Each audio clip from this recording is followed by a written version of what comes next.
আজকের গল্পটা শুধু ভূতের না, আজকের গল্পটা এমন এক গ্রামের যেখানে মানুষ মরার পর কবর দেওয়া হয় না, কারণ সেই গ্রামের মাটি মৃতদেহ ফিরিয়ে দেয়। রাত 1:58, আষাঢ় মাসের শেষ দিক, চারদিকে টানা বৃষ্টি। দূরের বাঁশবাগান থেকে ভিজে পাতার শব্দ ভেসে আসছে। মাঝে মাঝে বিদ্যুতের আলোয় কয়েক সেকেন্ডের জন্য পুরো গ্রামটা দেখা যাচ্ছে, তারপর আবার অন্ধকার। আর সেই অন্ধকারের মাঝেই একটা কবর ধীরে ধীরে ফেটে উঠছে। মাটি কাঁপছে, ভেতর থেকে কেউ যেন খুব আস্তে নখ দিয়ে ঠুকছে। টক টক টক। আর কবরের সামনে দাঁড়িয়ে থাকা বৃদ্ধ লোকটা শুধু একটা কথাই বারবার বলছিল, আজ আবার একজন ফিরতেছে। গল্পটা শুরু হয় সুমনের মাধ্যমে। সুমন ঢাকার এক ভিডিও এডিটর, অল্প টাকায় ইউটিউব চ্যানেলের কাজ করে। একদিন সে একটা ফোন পায় তার মামার কাছ থেকে। মামা অসুস্থ, গ্রামের পুরনো বাড়িটা বিক্রি করে দিতে চায়। গ্রামের নাম চন্দ্রপুর, অনেক ভেতরের এলাকা, নদী পার হয়ে যেতে হয়। সুমন প্রথমে যেতে চায়নি, কিন্তু টাকার দরকার ছিল, তাই 3 দিন পর সে পৌঁছে যায় চন্দ্রপুর গ্রামে।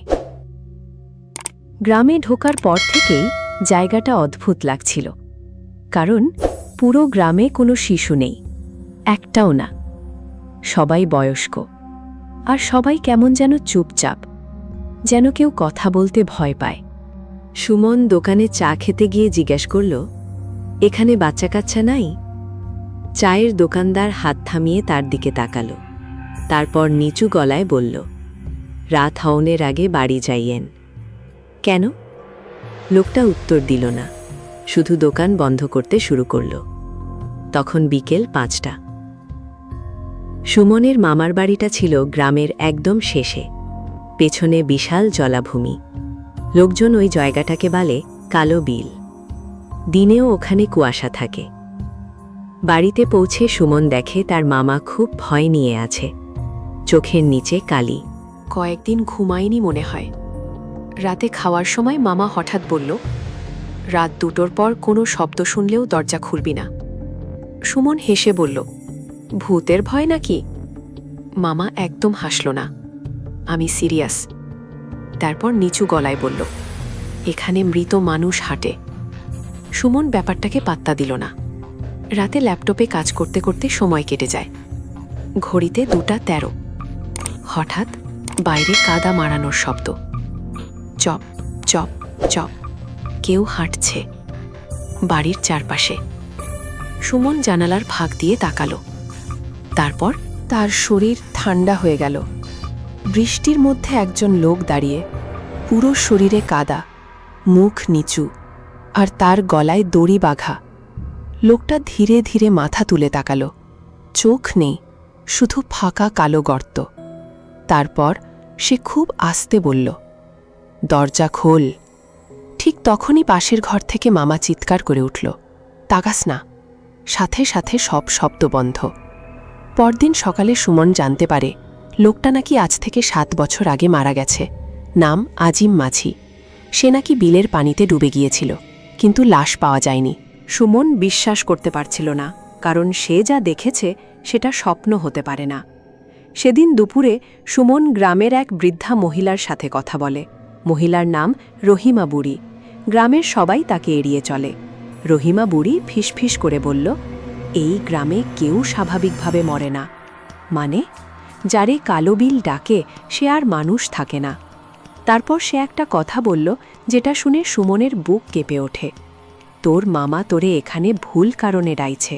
সেই রাতেই সুমন তার মামার ঘরে একটা পুরনো ছবি খুঁজে পায়।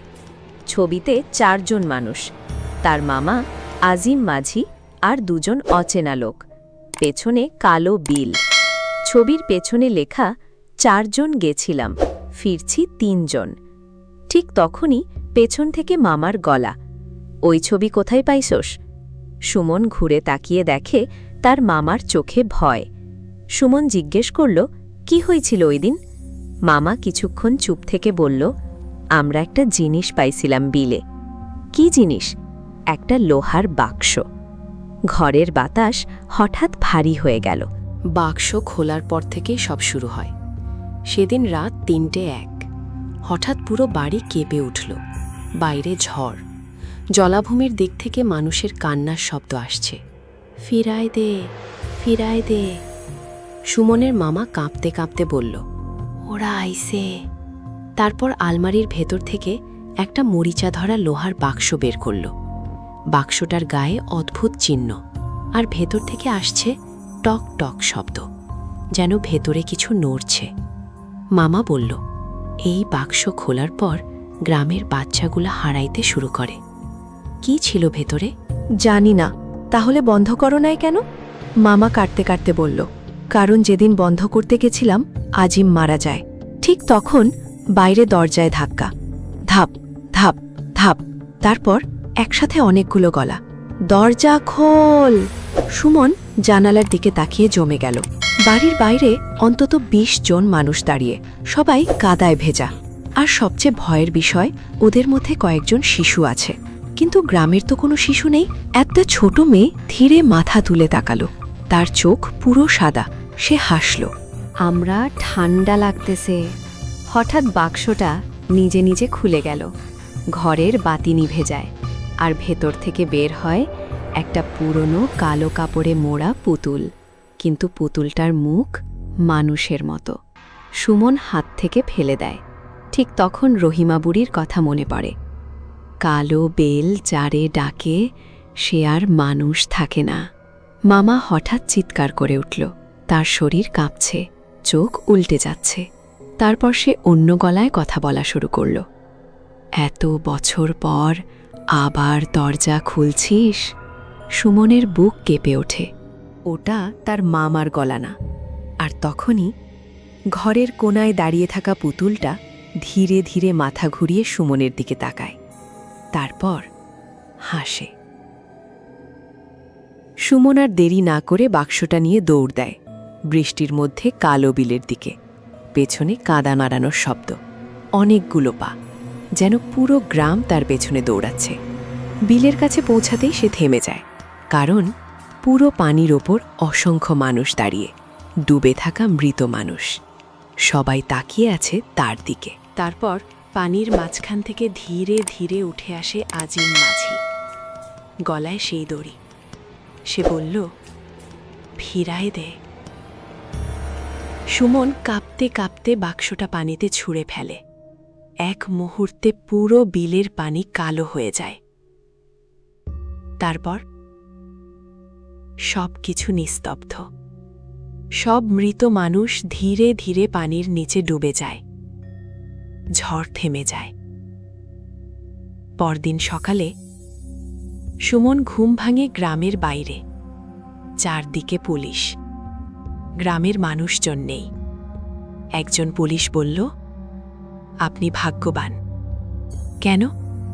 এই গ্রাম ১৫ বছর আগেই খালি হয়ে গেছে। সুমনের শরীর ঠান্ডা হয়ে গেল। মানে? পুলিশ অবাক হয়ে বলল, চন্দ্রপুরে তো এখন কেউ থাকে না, সবাই নিখোঁজ। সুমন স্তব্ধ। তাহলে এতদিন সে কার সাথে কথা বলছিল?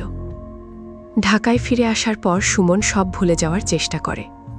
কিন্তু ১ সপ্তাহ পর রাত ২:১৩ তার কম্পিউটারে নিজে নিজে একটা ভিডিও ওপেন হয়। ভিডিওতে দেখা যায় কালো বিলের মাঝখানে দাঁড়িয়ে আছে সেই পুতুলটা। তারপর খুব আস্তে পুতুলটার চোখ নড়ে ওঠে, আর স্ক্রিনের ভেতর থেকে ভেসে আসে, তুই বাক্স বন্ধ করস নাই? ঠিক তখনই সুমনের রুমের দরজার বাইরে কাদা মারানোর শব্দ শুরু হয়।